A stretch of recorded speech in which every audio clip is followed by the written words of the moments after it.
Hello दोस्तों, नमस्ते। तो आप सब कैसे हो? हमारे यूट्यूब चैनल कमलेश निषाद में आप सभी का स्वागत है। आशा करते हैं आप सब अच्छे होंगे, स्वस्थ होंगे, मस्त होंगे, अपने कामों में व्यस्त होंगे। तो दोस्तों, आज हम लेकर आए हैं कजरी गीत है गाने के माध्यम से। तो चलिए हम आप सबको सुनाते हैं, आप सब सुनिए और वीडियो को फुल वॉच करके देखिए। और हमारा गाना कैसा लगेगा आप सब कमेंट में ज़रूर बताइएगा। तो चलिए हम सुनाते हैं आप सबको। कोई भूल चूक हो जाए तो माफ़ कर दीजिए, क्योंकि हम पुराने नहीं हैं, कभी गाए वाए नहीं हैं, नए ही हैं। कोशिश कर रहे हैं गाने की। तो चलिए हम सुनाते हैं आप सबको। अब की सावन में सजनवा बोला घर कहिया आई बाना।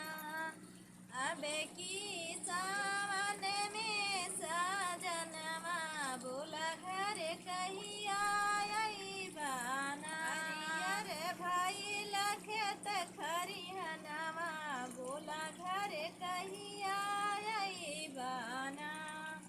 हरियर भाई लखत खरिहनवा बोला घर कहिया आई बाना। अब की सावन में सजनवा बोला घर कहिया आई बाना। अब की सावन में सजनवा बोला घर कहिया आई बाना। पुरुआ पवन मोर जिया राजा रे, पुरुआ पवन मोर जिया राजा रे, बोलिया सुनावे कोयलिया ना। हर हर लहरे खेतवा में धनवा बोला घर कहिया आई बाना। हर हर लहरे खेतवा में धनवा बोला घर कहिया आई बाना। अब की सावन में सजनवा बोला घर कहिया आई बाना। अब की सावन में सजनवा बोला घर कहिया आई बाना। ननदिना हंसी हंसी झूला झूला, ननदिना हंसी हंसी झूला झूला, ओही आम की डरियाना। रिमा झिमा बूंदी पड़े अंगनवा बोला घर कहिया आई बाना। रिमा झिमा बूंदी पड़े अंगनवा बोला घर कहिया आई बाना।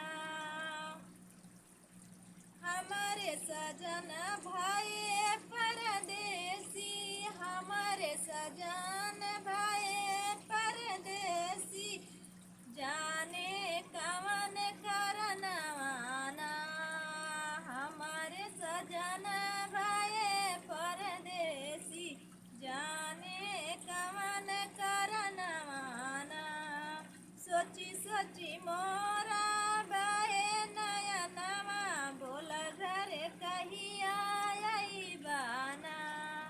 सोची सोची मोरा बाहे नयनवा बोला घर कहिया आई बाना। अब की सावन में सजनवा बोला घर कहिया आई बाना। अब की सावन में सजनवा बोला घर कहिया आई बाना। रात अन्हार मोहे डर लागे, रात अन्हार मोहे डर लागे, तड़पत मोर परनवाना। सुनी अखिया लखत दियनवा बोला घर कहिया आई बाना।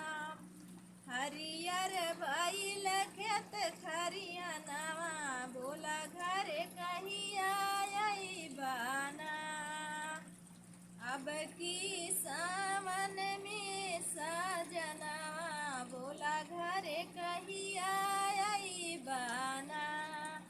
अब की सावन